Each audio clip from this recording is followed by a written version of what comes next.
people of Ireland, all the schools, factories and shops in Ireland will be closed because of the emergency. And just to let you know that the Taoiseach was asked to appear on the programme but burst into tears and said we were impugning his integrity and that he'd never even heard of Dermot Desmond.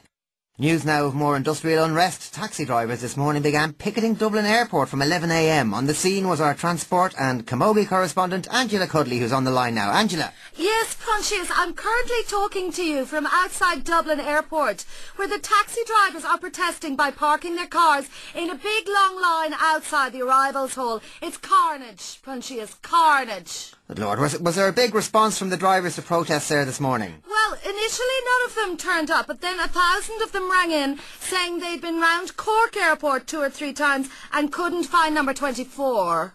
And what's the protest about? Well, Pontius, the taxi drivers are protesting at the issuing of too many taxi licences, which they say is endangering their livelihood.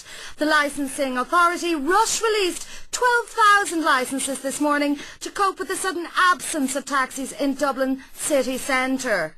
And there are further protests planned. That's right, Pontius. A separate group of drivers are also planning to march from Parnell Square to government buildings later today. But there is some dispute amongst these protesters as to whether to go by the quays at that hour.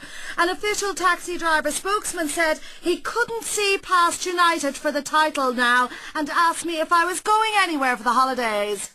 Angela Cudley there. We'll keep you posted on that story, but now it's time to pause for the Angelus. And just a reminder that this pause for prayer is now subject to the new government time levy.